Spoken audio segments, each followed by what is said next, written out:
When I turned 38, I began using crack cocaine. My life became unmanageable.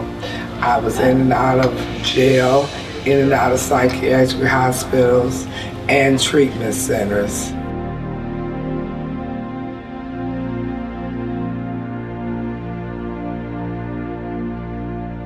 I'm Mandy Rosenbaum. I'm the CIT co-responder, which means that I am a master's level social worker employed by Wyandotte Center, the Community Mental Health Center, and I am housed in the Kansas City, Kansas Police Department. The goal of my position is to divert those non-violent, non-felony individuals that are in a mental health crisis from jail and the emergency rooms by engaging them in the community resources that we have available. Well, dealing with people with mental crisis isn't one that the police department can arrest its way out of, which is typically what we've done as a police department. We just figure, you're causing a problem, we're going to book you in jail.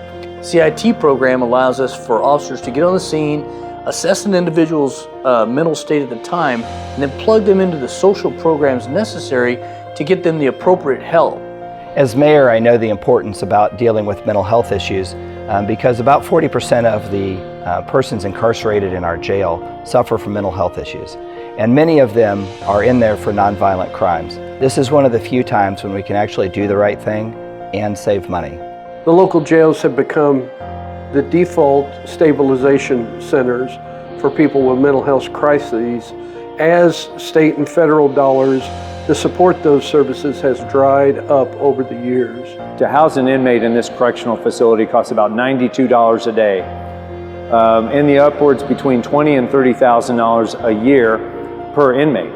Just a few years ago, our community was essentially doing nothing in this program area of the intersection of criminal justice, mental health, and substance abuse. I'm so proud to say that in the last 3 years, we have made tremendous progress in these initiatives. In the past, there weren't a lot of resources available. The officers did not know how to handle these calls. It has given our deputies more tools with which to interact with arrestees and inmates that are in the facility, and has provided us opportunity to de-escalate many situations versus having to resort to some level of defensive action or force. First, I was reluctant when they talked about a civilian co-responder coming in to work with our officers, but it's turned out to be a phenomenal relationship.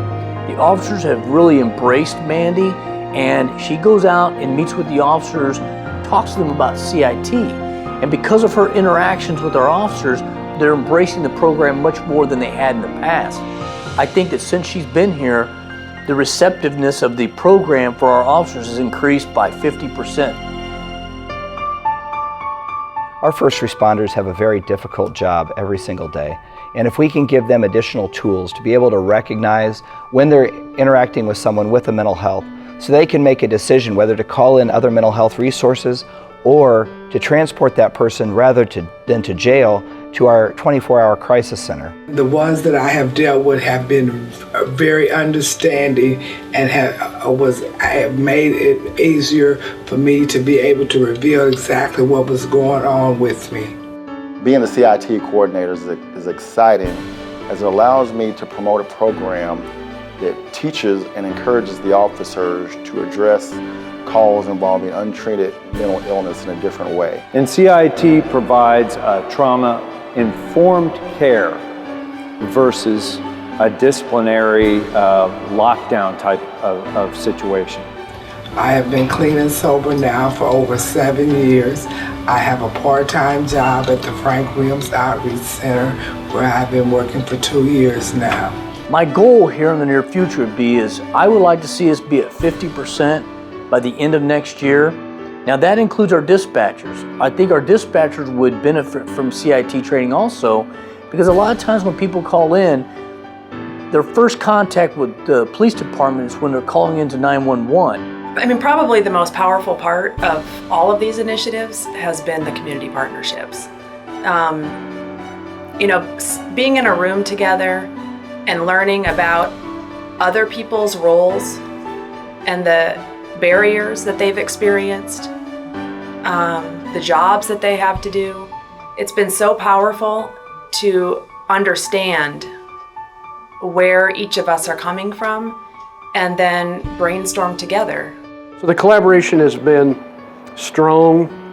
The partners have been active and engaged, and our community's made great progress since we have been collaborating so closely. I would like for the mental health side to understand the law enforcement side, and that they actually really understand each other, because I hear the police side a lot of times doesn't understand the mental health side, but I also see the mental health side doesn't understand the police aspect. So I would like for both to be bridged, and as a community we work together and we continue collaborations and partnerships, because we all really serve the same individuals, we just didn't know that we were serving the same people. Those kinds of partnerships and conversation and solution building are just so powerful.